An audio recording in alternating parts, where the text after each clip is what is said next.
Telugu YouTube ఛానల్లో మీ వ్యాపార ప్రకటనల కోసం 9154949554 కి కాల్ చేయండి. తెలంగాణ రాష్ట్ర వ్యాప్తంగా కూడా లోక్సభ ఎన్నికలకు 3 ప్రధాన పార్టీలు సిద్ధమైనాయి. ఇందులో మరీ ముఖ్యంగా చూసుకున్నట్లయితే ఇండియాలోనే చాలా పెద్దగా ఉండే పార్లమెంట్ సెగ్మెంట్ ఏదైనా ఉందంటే అది మల్కాజ్గిరినే.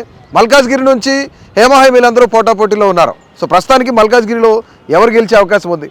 మరొకవైపు 3 పార్టీలు కూడాను డబుల్ డిజిట్ మీద ఈసారి కన్నేసిన పరిస్థితి ఉంది. సో కొంతమందిని మనం అడిగి తెలుసుకుందాం అసలు మల్కాజ్గిరి ఈసారి ఎలా ఉండబోతుంది అన్న చెప్పండి. ఈసారి మల్కాజ్గిరి పార్లమెంట్లో ఈటల రాజేందర్ బీజేపీ విన్ అయ్యే అవకాశాలు ఉన్నాయి, చాలా మెజార్టీ ఉంది వస్తుంది. కానీ ఆయన 2 చోట్ల ఓడిపోయారు, మళ్ళీ పబ్లిక్ ఇక్కడ ఎలా ఆదరిస్తారని చెప్పి 2 చోట్ల ఓడిపోయినా కూడా మల్కాజ్గిరి నియోజకవర్గంలో బీజేపీ అంటే బాగా పట్టున్న ఏరియా. బీజేపీకి ఈటల రాజేందర్కి అవకాశాలు ఎక్కువ ఉన్నాయి. అంతేనా? కానీ ఈటల రాజేంద్ర నాన్ లోకల్ అని చెప్తున్నారు. రాగిడి లక్ష్మారెడ్డి నేను లోకల్ బీఆర్ఎస్ వ్యక్తి అని చెప్తాను. ఈటల రాజేందర్కి లోకల్ కాకుండా కూడా ఈటల రాజేందర్కి మెజార్టీ ఎక్కువ ఉంది. అంతేనా? ప్రపోజల్ బాగుంది అక్కడ. ఇంకా ఒకవేళ కాంగ్రెస్ పరిస్థితి ఏంటి అక్కడ? అసలు కాంగ్రెస్ పరిస్థితి అంటే ప్రస్తుతం ఉన్న ఈ మల్కాజ్గిరి ఏరియాలో సిట్టింగ్ ఎంపీ అయితే కాంగ్రెస్ కాబట్టి కాంగ్రెస్ కూడా ఛాయిస్ ఉండొచ్చు. అదేవిధంగా రాగిడి లక్ష్మారెడ్డి కూడా లోకల్ క్యాండిడేట్ కాబట్టి ఇక్కడ టోటల్ మల్కాజ్గిరి ఏరియాలో చూస్తే ఎమ్మెల్యేలు కూడా ఎక్కువ గెలిచింది కూడా బీఆర్ఎస్ కాబట్టి బీఆర్ఎస్లో రాగిడి లక్ష్మారెడ్డి కూడా ఛాయిస్ ఉండొచ్చు. అంటే ఇప్పుడు దేశవ్యాప్తంగా కూడా మోడీ హవా నడుస్తుంది అని చెప్తున్నారు.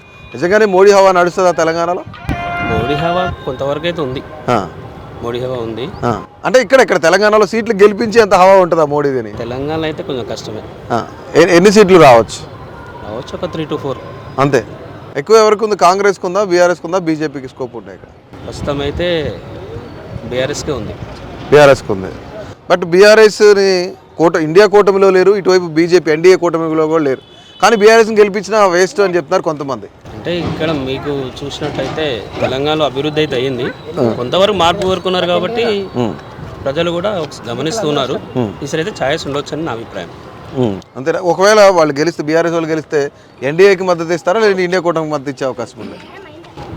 ఎన్డీఏకే ఇవ్వచ్చు అనుకుంటున్నా. బీజేపీకే ఇవ్వచ్చు అన్న. ఏంటి మీ ఒపీనియన్ ఏంటి ఇక్కడ? బీజేపీ గెలుస్తుంది. BJP 100%. Etela Rajendra non local వ్యక్తి, ఈటల రాజేంద్ర చూడరు అని చెప్తున్నారు. అట్లేముండదు, ఈ హవా మోడీ హవా నడుస్తుంది. 100% ఈటల గెలుస్తాడు. సో కాంగ్రెస్ హవా నడుస్తుంది కదా రాష్ట్రంలో? మరి లేదు, కొంతవరకు ఎంపీ ఎలక్షన్లో వేరే ఉంటుంది. అది కొన్ని సీట్లు అయితే చెప్పలేము. ఈ సీట్ అయితే ఈటల రాజేంద్ర గెలుస్తాడు. రైట్ అన్న.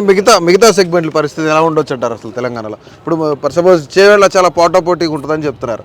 ఒక పక్క నుంచి సిట్టింగ్ ఎంపీ గడ్డం రంజిత్ రెడ్డి బీఆర్ఎస్ నుంచి కాంగ్రెస్లోకి వచ్చారు. మరొక వైపు ఎక్స్ఎంపీ కొండా విశ్వేశ్వరరెడ్డి కూడా ఉన్నారు. అలాగే కాసాని జ్ఞానేశ్వర్ టీడీపీ అధ్యక్షుడిగా ఉండి రాజీనామా చేసి బీఆర్ఎస్లోకి వచ్చారు. ఎలా ఉండే అవకాశం ఉంది ఇక్కడ?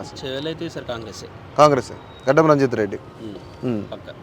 ఎందుకని అంత కాన్ఫిడెంట్? ఆయన పార్టీ మారినా సరే, పార్టీ మారినా కూడా అక్కడ లోకల్ క్యాండిడేట్ కాబట్టి అవకాశం ఉంటుంది. కొండా విశ్వేశ్వరరెడ్డికి అవకాశం ఉండదా అక్కడ? కొండా విశ్వేశ్వరరెడ్డి కష్టమే అన్న. ఎట్లుంటుంది మల్కాజ్గిరి పార్లమెంట్లో ఈసారి టఫ్ ఫైట్ ఎలా ఉండబోతుంది? టఫ్ ఏంటంటే ఇక్కడ మన మల్కాజ్గిరి అనేది మన తెలంగాణలోనే బిగ్గెస్ట్ కాన్స్టిట్యున్సీ. సో ఇక్కడ డిఫరెంట్ పీపుల్ ఉంటారు. ఆల్ ఓవర్ ఇండియాలో ఏదైతే ఉంటుందో డైవర్సిటీ, ఆ డైవర్సిటీ అనేది ఉంటుంది అనమాట. సో పర్టికులర్గా క్యాండిడేట్ని చూసి అయితే ఇక్కడ ఓటింగ్ అనేది జరగదు. సో నా పర్సెప్షన్లో అయితే జరగదు, only based on the parties పరంగానే జరుగుతుంది. సో మెయిన్ పోటీ అయితే బీజేపీకి కాంగ్రెస్ మధ్యలోనే జరుగుతుంది అని అనుకుంటున్నా. టీఆర్ఎస్ అయితే పోటీలో ఉండకపోవచ్చు, 3rd ప్లేస్లో ఉండొచ్చు. కానీ అక్కడ ఇద్దరు బీజేపీ కానీ కాంగ్రెస్ కానీ ఇద్దరు కూడా నాన్ లోకల్ వ్యక్తులు, బీఆర్ఎస్ ఒక్కడే లోకల్ వ్యక్తి. అక్కడ మనము దీని ట్రెండ్ చూసుకుంటే హిస్టరీలో రేవంత్ రెడ్డి నాన్ లోకల్ కొడంగల్ నుంచి వచ్చాడు. అసలు ఆయనకి అంటే అసలు ఆ క్యాండిడేట్ అనేవాడు ఇక్కడ లోకలే కాదు, అలాంటి వాడు గెలిచాడు అనమాట. అంతకుముందు కూడా అంతే అనమాట. సో ఇక్కడ ట్రెండ్ కూడా మనకి చెప్పేది ఏంటంటే ఇక్కడ నాన్ లోకల్ గెలవడానికి చాలా హై స్కోప్ ఉంటుందని నేను అనుకుంటున్నాను. Right. Finally what you say, BJP or Congress Malkajgiri? BJP. Right, thank you. Please do subscribe to KTV Telugu. KTV Telugu.